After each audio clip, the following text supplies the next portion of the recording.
কখনো তাকে মিথ্যা বলো না যে তোমাকে মন থেকে ভালোবাসে। আর কখনো তাকে বিশ্বাস করো না যে তোমাকে বারবার মিথ্যা কথা বলে। মিথ্যা কথা বলা যার স্বভাব, সে কোনোদিনও তার স্বভাব চেঞ্জ করতে পারবে না। বিশ্বাস করবেন কিনা জানি না, এটা আমি নিজে প্রমাণ পেয়েছি। যে আমাকে হাজারবার বলেছে মিথ্যা বলবো না, কিন্তু পরে ঠিকই সেই মিথ্যা কথাই বলছে। কিন্তু সত্যটা আমি পরে ঠিকই জানতে পারছি। আসসালামু আলাইকুম আমার প্রিয় ভাই বোনেরা, আপনারা সবাই কেমন আছেন? আশা করি অনেক অনেক ভালো আছেন। আপনাদের দোয়া ও ভালোবাসা আলহামদুলিল্লাহ আমি অনেক ভালো আছি। আজকের ভিডিওটা শুরু করলাম সকাল থেকে। ঘুম থেকে ওঠার পরেই মেয়েদের একটি টেনশন থাকে, কি নাস্তা বানাবো, কি খাবো এবং দুপুরে কি রান্না করব। এই টেনশন নিয়ে মেয়েদের জীবন শেষ। পরে আমি সকালে উঠেই চা বসিয়ে দিলাম। চা বসিয়ে দিয়ে পাশে আবার রুটি বানিয়ে নিলাম। রুটিগুলো আমি তেল দিয়ে ভেজে নিয়েছি যেন চাটা খেতে ভালো লাগে। নাস্তা শেষ করে আবার দুপুরে রান্নার আয়োজন করো। আজকে দুপুরে বেশি কিছু রান্না করব না, শুধু শাকভাজি করব। কারণ কালকের তরকারি এবং ভর্তা রয়ে গেছে।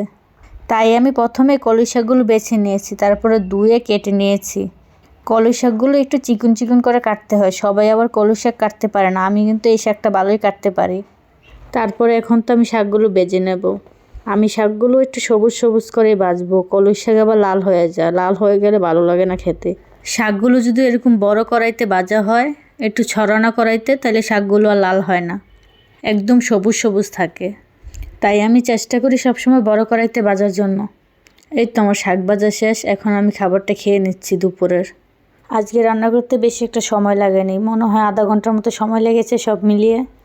আজকে আর বেশি একটা ঝামেলা ছিল না, তো শুধু শাক ভাজা করেছি আর ভাত রান্না করেছি। আর শুকনো মরিচ দিয়ে শাক ভাজা খেতে তো খুবই মজা লাগে, তাই আমি শুকনো মরিচ ভাজা দিয়ে ভাতগুলো খেয়ে নিচ্ছি, অনেক মজা লাগছিল। তারপরে খাওয়া দাওয়া শেষ করে আমি আবার একটু শুয়েছিলাম। যে পরিমাণে ঠান্ডা, বসে থাকা যায় না, সব সময় কম্বলের নিচে শুয়ে থাকা লাগে। পরে সন্ধ্যায় একটু চিকেন ভেজে নিলাম, কারণ আজকে তো রান্নার ঝামেলা ছিল না, তাই আজকে ভাবলাম একটু চিকেন ফ্রাই করি। আমি শীতের ভিতরে এই চিকেন ফ্রাইটা মাঝে মধ্যেই বানিয়ে খাই, আমার কাছে খেতে ভালো লাগে। শুধু আমি না, আমার মেয়েও খুবই পছন্দ করে এই চিকেন ফ্রাইগুলো। আমি চিকেন আনলেই কয়েক পিস এরকম মশলাদা মাখিয়ে ডিপে রেখে দিই, যখন খেতে মন চায় আগে নামিয়ে রাখি, পরে সন্ধ্যার সময় ভেজে নিই। কারণ মশলা তো সব আগেই দেওয়া থাকে, বেশি মশলা লাগে না। পরে শুধু আমি একটু ডিম দিই আর একটু কর্নফ্লাওয়ার দিই, এগুলো দিয়ে মাখিয়ে পরে ভেজে নিই। ঝটপট হয়ে যায় সন্ধ্যার নাস্তা। সন্ধ্যার নাস্তা একটু ভাজা পোড়া হলে ঠান্ডার ভিতরে কিন্তু বেশ ভালো লাগে, কিন্তু তেলটা একটু বেশি লাগে। তেল বেশি লাগলো ভালো, বাইরের থেকে এনে খাওয়ার থেকে বাসায় বানিয়ে খাওয়াটা। আপনাদের সাথে কথা বলতে বলতে কিন্তু আমার চিকেনগুলো ভাজা হয়ে গেছে, এখন আমি প্লেটে সাজিয়ে দিচ্ছি। যেমন দেখতে সুন্দর হয়েছে, খেতেও অনেক বেশি মজা হয়েছে। নিজের রান্নার প্রশংসা নিজেই করি, আপনারা তো আর করবেন না, তাই আমার রান্নার প্রশংসা আমিই করি।